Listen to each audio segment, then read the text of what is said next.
نتوسل بالحبابة والبتول المستطابة والنبي ثم الصحابة فعسى دعوة مجابة نتوسل بالحبابة والبتول المستطابة والنبي الصحابة فعساد ومجابة.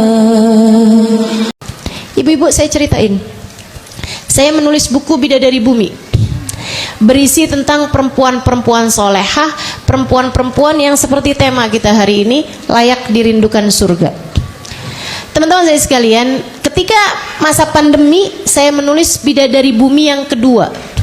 Salah satu di antara yang saya tuliskan di situ adalah Hubabah Zahra, ibunda dari guru saya, guru kami, guru kita Habib Umar bin Hafid. Ibundanya bernama Hubabah Zahra. Hubabah Zahra, ketika saya menuliskannya, saya nggak banyak tahu cerita tentang beliau, maka saya pun berkirim surat kepada putri-putri beliau, keturunan beliau, anak ataupun cucu beliau.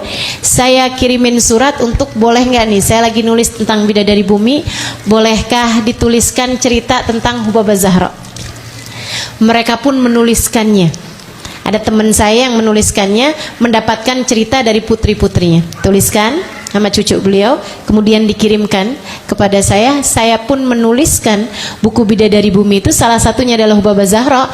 Di buku Bidadari Bumi yang kedua, berdasarkan cerita yang diceritakan oleh putri-putri beliau, saudara, kakak atau adik dari Habib Umar bin Hafid, guru kami.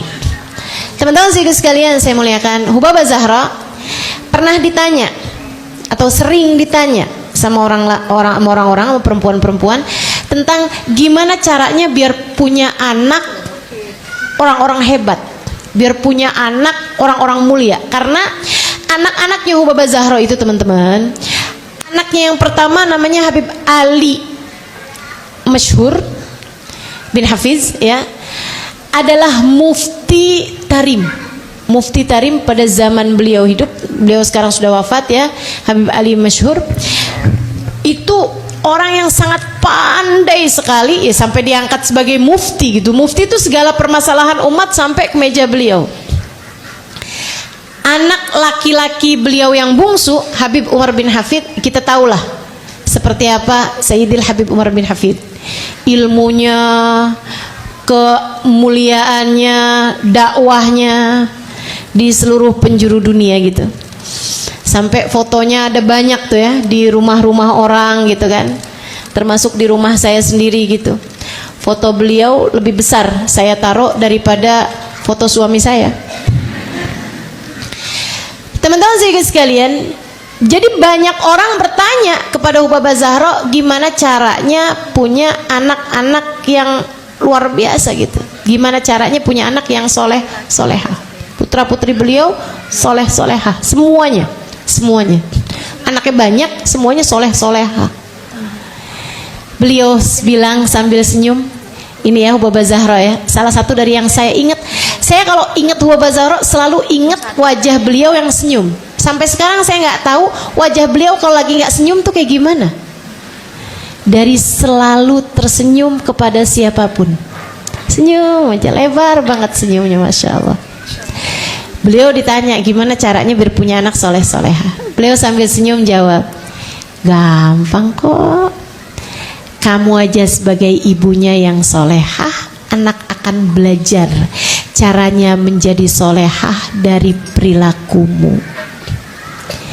Jangan seneng terhadap yang haram, jangan tertarik sama apapun yang diharamkan Allah. Senenglah terhadap sesuatu yang diperintahkan Allah, maka anak-anakmu akan belajar menjadi seperti itu. Sulit bagimu bikin anak yang seneng baca Quran kalau kamu sebagai ibunya jarang-jarang kelihatan baca Quran. Sulit bagimu untuk membuat anak menjaga sholat-sholatnya.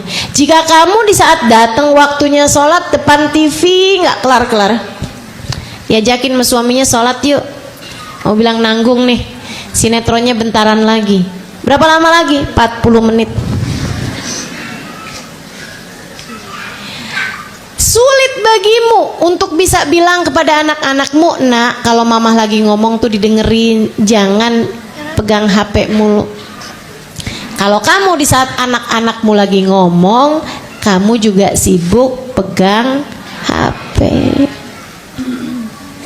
Anak akan lebih mendengarkan dan melihat perilakumu, kemudian mencontohnya, daripada mendengarkan ucapan-ucapanmu.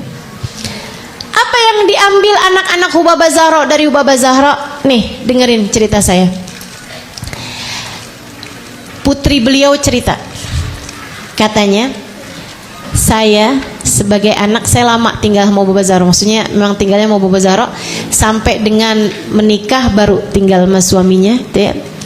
Dia bilang di masa saya kecil, setiap malam saya memutuskan untuk bangun tahajud dari sejak muda, karena setiap malam saya kalau misalnya waktu saya kecil, dia bilang saya kebangun dari tidur jam-jam 2 gitu, jam-jam 3 gitu ya.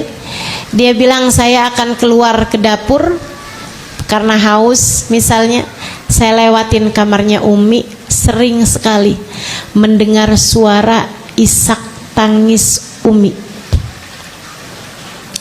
Jadi saya suka buka pintunya, saya mau lihat Umi saya menangis kenapa, atau Umi saya nangis dalam keadaan apa gitu. Mungkin bisa jadi kalau kamu dengar suara isak tangis ibumu, kamu buka, atau anakmu mendengar isak tangismu di waktu malam, adalah karena ibunya lagi nangis di atas bantal, di atas tempat tidur gitu ya. Nangisnya karena merasa ditinggalkan sama suami, menangisnya karena hati suami ternyata berpaling darinya. Akan tetapi Putri Hubabah Zahra ketika buka kamar, buka tirainya kamar, mendapati ibundanya sedang menangis terisak memohon ampunan kepada Allah Subhanahu wa taala di atas sejadahnya. Sholat panjang, angkat tangan, ya Allah ampuni, ya Allah sayangi, ya Allah anak-anak saya, pandang mereka dengan pandangan kasih sayangmu, ya Allah bimbing kami jadi hamba-hambamu, ya Allah jangan pernah meninggalkan kami, ya Allah, meski siapapun meninggalkan kami. Isak tangis mengemis cintanya Allah Subhanahu wa taala, bukan cinta manusia. Saudaraku sekalian saya muliakan, putrinya bercerita Hubabah Zahra tidak pernah meninggalkan tahajudnya dari sejak remaja, gak pernah tinggal tahajudnya sampai tua, gak pernah tinggal, kecuali satu malam.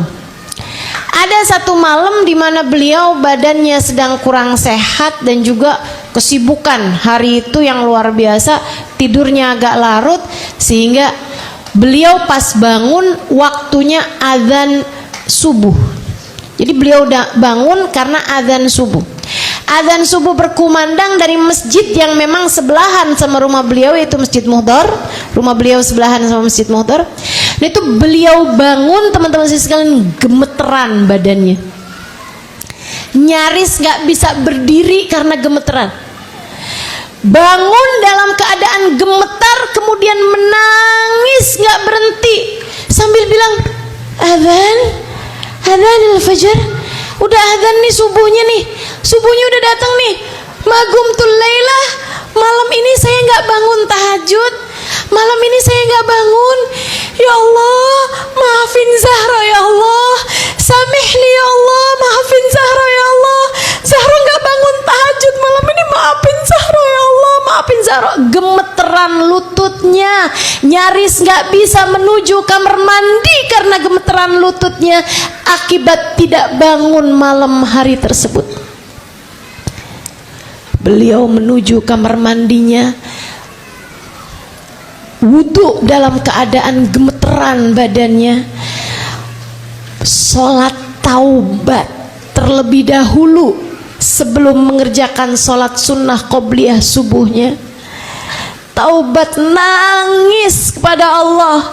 Dan putra-putrinya meriwayatkan sepanjang hari tersebut Hubabah Zahra nggak berhenti menangis. Setiap kali beliau ingat, hadhihi lailah ma kumt, malam hari ini saya nggak bangun, tadi malam ibu nggak bangun, ya Allah, malunya ya Allah, maafin ya Allah, maafin Zahra ya Allah, maafin Zahra. Sepanjang hari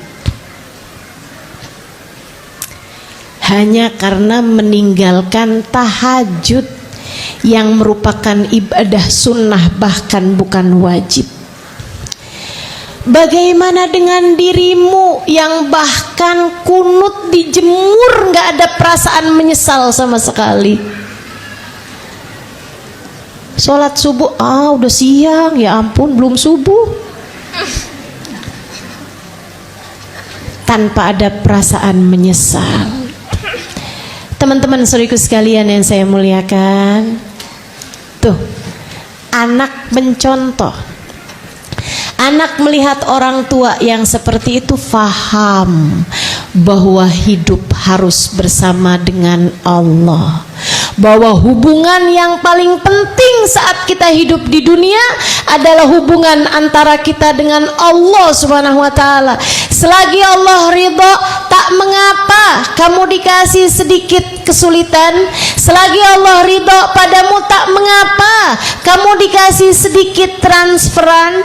Selagi Allah ridho kepadamu, tak mengapa kamu dikasih sedikit sakit. Selagi Allah ridho kepadamu, tak mengapa meski ada hati seseorang berpaling darimu. Selagi Allah ridho kepadamu, tak mengapa meski ada yang benci kepadamu. Selagi Allah ridho kepadamu, tak mengapa mesti kamu secara duniawi sedang dalam keadaan tidak baik-baik saja. Akan tetapi jika Allah tidak ridho padamu, tak ada artinya apapun yang kamu punya di atas muka bumi ini. Saudariku sekalian, belajarlah menjadi hambanya yang solehah. Kalau kamu perempuan yang ingin bernilai surga, jadilah perempuan yang pandai menjaga diri, jadilah perempuan yang hidup bersama dengan Allah Subhanahu wa taala. Jagalah perintah-perintah Allah untuk kamu laksanakan dengan sebaik-baiknya selagi kamu mampu melaksanakannya. Yang jadi istri, jadilah istri yang solehah karena Allah. Yang jadi ibu, jadilah ibu yang solehah karena Allah. Kita semuanya sebagai anak, jadilah anak yang solehah kepada orang tua kita karena Allah. Siapapun diri kita, belajarlah untuk menjadi hamba Allah Subhanahu wa taala yang solehah, sehingga kita layak insya Allah menjadi seseorang yang Allah perkenankan kita untuk masuk ke dalam surganya. Amin ya rabbal alamin.